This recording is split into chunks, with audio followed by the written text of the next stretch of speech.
pohon raksasa terguling yang menyengkeram tinggalan-tinggalan berupa balok-balok batu candi. Nah, ini juga jejak arca yang cukup besar ini pada masanya, namun masih terikat dan dicengkeram oleh akar pohon. Pohon raksasa ini terguling, dan disinilah kita akan menemukan sebuah jejak seperti keris atau seperti bende ya. Jadi Mbak, permisi Mbak.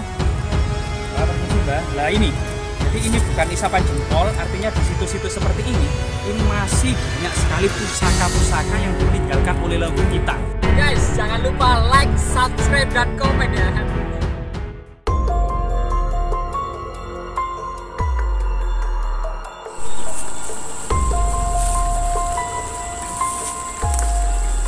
Di belakang kita ini merupakan Sungai Pikatan. Jadi nama Pikatan ini muncul dalam peradaban Jawa yang cukup panjang.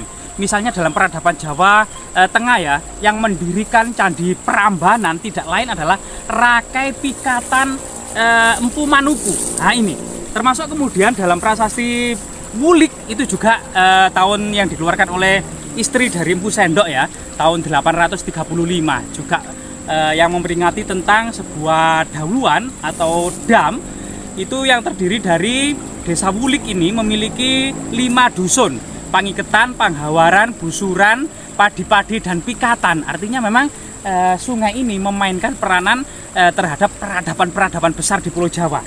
Mari kita telusuri salah satu anak Sungai Pikatan ini ya. Jadi airnya cukup segar, jadi luar biasa sekali ini. Kita mencoba nanti menemukan sebuah candi yang memiliki arti yang sangat historis ya. Nah, ini salah satu anak Sungai Pikatan yang menjadi saluran irigasi ya. Nah, luar biasa sekali.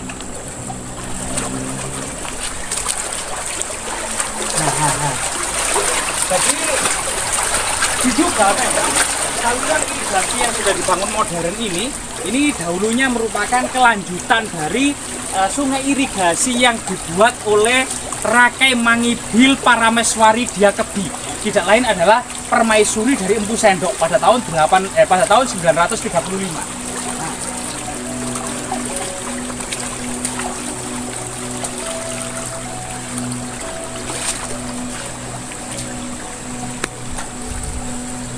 Meskipun musim kemarau yang panjang ya, jadi area ini terlihat hijau royo-royo, ada banyak kebun singkong, kebun jagung ya. Siapa sangka di dalam area persawahan ini ada candi terbesar yang dicengkeram oleh akar pohon raksasa yang pernah kemudian menjadi aksi vandalisme karena memang terletak di desa Kemasan Tani. Jadi nama kemasan inilah yang kemudian memunculkan banyak spekulasi tentang adanya emas yang melimpah atas harta karun kerajaan Majapahit.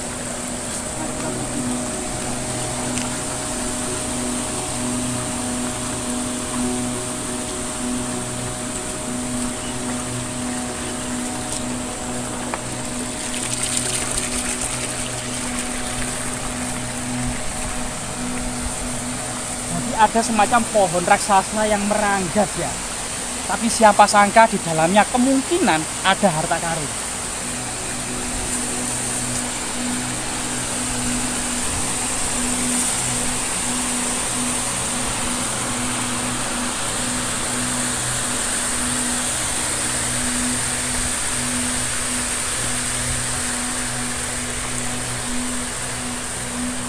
Selain itu, nama Pikatan juga muncul dalam Kazana Rentang Peradaban Kerajaan Singosari, yaitu Kerajaan Singosari ini didirikan oleh Ken Arok ya, atau Rangga Rajasa pada tahun 1222 Masehi, ketika kemudian menggulingkan kekuasaan Kertajaya dari Kadiri, sehingga kemudian Ken Arok ini sebagai kemudian pendiri dinasti Singosari atau dinasti Rajasa, termasuk cikal bakal nanti Kerajaan Majapahit.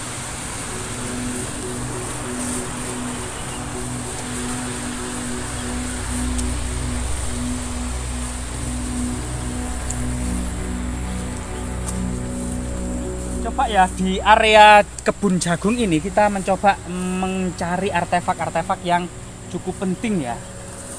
Banyak sekali sebenarnya di sini memang artefak-artefak, namun memang banyak yang kemudian sudah tersadur dengan tanah. di mana kemudian salah satu raja Singosari yang bernama Mahisa Wongateleng ini merupakan putra dari Ken Arok dan Ken Dedes. Jadi Ken Arok setelah menduduki Ken Arok ya, sebenarnya ini sebagai raja pertama Singosari ini memiliki 2 permaisuri. Yang pertama adalah Ken Dedes yang pada waktu itu sudah mengandung yang yaitu Anusapati gitu ya.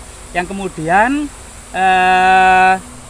Ken Arok dengan Ken Dedes murni ini menghasilkan Mahisa Wongateleng. Jadi sebenarnya Anusapati ini adalah bayi yang sudah menjadi benih dari Tunggul Ametung, yaitu penguasa Akuwutu Mapel, yaitu Bawan Bawan Kadiri waktu itu ya, yang juga kemudian terjadi pertikaian sehingga Ken Arok berhasil merebut Ken Dedes. Nah, sehingga Ken Dedes awalnya adalah istri Tunggul Ametung yang kemudian direbut oleh Ken Arok. Dalam waktu itu dalam keadaan hamil ya, yang kemudian melahirkan Anusapati. Sedangkan dari benih Ken Arok sendiri ke Ken Dedes ini menghasilkan jabang bayi yang bernama Mahisa Wongateleng atau Batara Parameswara, yang nanti ketika menjadi raja besar dan mangkat gitu ya, dicandikan di Pikatan yang kemungkinan juga di area Sungai Pikatan ini. Nah ini, coba kita telusuri ya.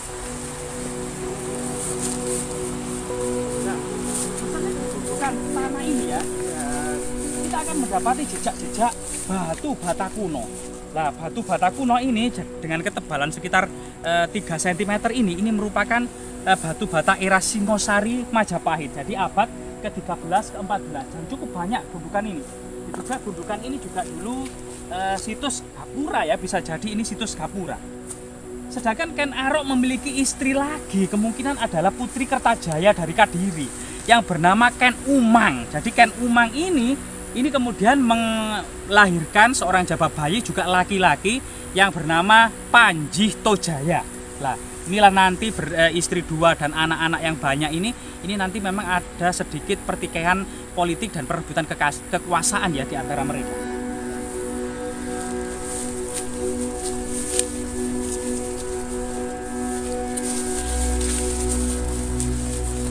Jadi jagung-jagung ini mungkin mau dipanen, jadi atasnya untuk makan ternak dibiarkan jagungnya agar kering ya, mengering. Nah, di sini kita akan mendapati sesuatu yang sangat monumental, sangat luar biasa sekali.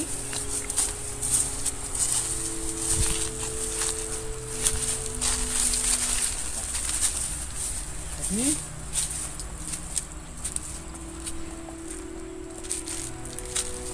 rahayu Mbak putranipun sowan, mohon izin untuk diberikan sedikit pencerahan akan pengetahuan tentang lokasi ini, Mbak. Nah, jadi di sini memang sekitar kurun waktu ya antara tahun 1960 sampai 1990-an terjadi penjarahan yang masif karena lokasi ini dipercaya banyak emas ya, karena memang awalnya memang ada beberapa warga yang menemukan emas sehingga kemudian yang lainnya berbondong-bondong. Batu bata ini sebagian dipecahkan, itu diduga di dalam batu bata ini ada emasnya. Jadi sekitar tahun itu. Sekarang keadaannya seperti ini. Masih tersisa juga sebuah memori tentang sejarah dan kebesarannya. Jadi untuk saat ini memang sudah dipelihara dan dikelola oleh pihak Balai Pelestari Cagar Budaya. Jadi akar yang juga salah satunya bisa menyengkeram dan juga dalam tanda kutip bisa merusak struktur candi. Ini memang inginnya segera kemudian dihilangkan ya, sehingga kemudian di dalamnya ini akan bisa diekskavasi tanpa adanya akar-akar pohon yang mencengkeram. Jadi biar pohonnya ini dibiarkan lapuk dan dibakar ya, Jadi kurang tahu memang, tapi struktur yang sangat-sangat indah ini akan terlihat di sini. Nah ini, rahayu Mbak, permisi Mbak. Jadi di sini ada semacam ragam ya, sulur-suluran atau sulur gelung, termasuk juga berbagai macam alat-alat rumah tangga. Misalnya seperti ini adalah fragmen pipisan. Nah, pipisan ini kalau memanjang ini kan fragmen terpecah jadi 2. Ini pipisan yang panjang. Ini untuk menghaluskan biji-bijian, rempah-rempah, bisa dedaunan gitu ya untuk keperluan. Dan diduga memang selain kemudian ada bangunan candi yang megah dengan ragam hias yang indah, yang memang ini adalah sisa dari penjarahan, dan itu menjadi pelajaran bagi kita semua ya akan sebuah masa yang buruk. Dan ini itu ukel. Ukel ini artinya pada masa Majapahit. Nah, di sini kita azan, kita break dulu ya.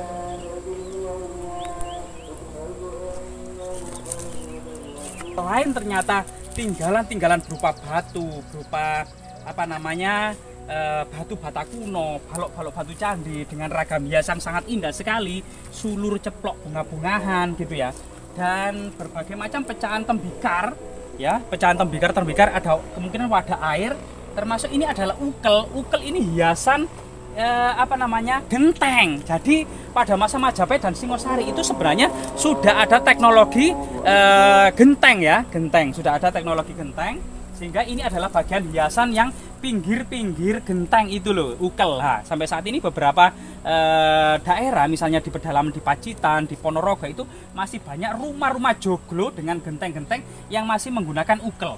Dan ini sangat indah sekali loh, corak ragam hias tembikar ini menceritakan sebuah peradaban yang sangat tinggi. Coba kita ada petunjuk tentang adanya pusaka ketika pohon raksasa ini terguling. Jadi Mbak, permisi Mbak. Jadi di sini ada pohon raksasa terguling yang menyengkram tinggalan-tinggalan berupa balok-balok batu candi. Nah, ini juga jejak arca. Arca yang cukup besar ini pada masanya, namun masih terikat dan dicengkram oleh akar pohon. Pohon raksasa ini terguling. Dan disinilah kita akan menemukan sebuah jejak seperti keris atau seperti bende ya. Jadi Mbak, permisi Mbak. Mbak, permisi Mbak. Lah ini. Jadi ini bukan isapan jempol, artinya di situ-situ seperti ini masih banyak sekali pusaka-pusaka yang ditinggalkan oleh leluhur kita. Jadi berupa keris ya, keris yang cukup besar, kemungkinan terbuat dari batu meteor atau besi baja ya, yang cukup banyak dan dikenal pada waktu itu. Dan di sini akar pohon yang terguling ini benar-benar menyengkram berbagai macam artefaktual seperti balok-balok batu candi dan batu bata kuno, dan cukup besar ya pohon yang terguling ini ya, dan terguling sedemikian rupa ke sini. Nah, ini eman sebenarnya ya, pohon yang sudah terguling ini sudah kering ini sebenarnya juga banyak anggreknya ini. Ada anggrek asem di sini yang pernah berbunga. Nah ini anggrek rek, eman rek yang terguling di sini rek. Nah ini luar biasa, dan banyak ya tanaman anggrek yang tertimpa pohon raksasa ini. Nah ini luar biasa sekali. Jadi ini salah satu tinggalan leluhur kita ya, yang patut kita pelihara. Untung beberapa tahun terakhir ini sudah dilindungi oleh Balai Pelestarian Cagar Budaya. Dan memang pohon-pohon besar ini rencananya memang dibersihkan dan diekskavasi, kalau bisa direstorasi. Jadi di dalam ini diduga masih ada semacam candi yang cukup besar ya. Semoga kemudian tetap lestari, jas merah ya, jangan sekali-kali melupakan sejarah.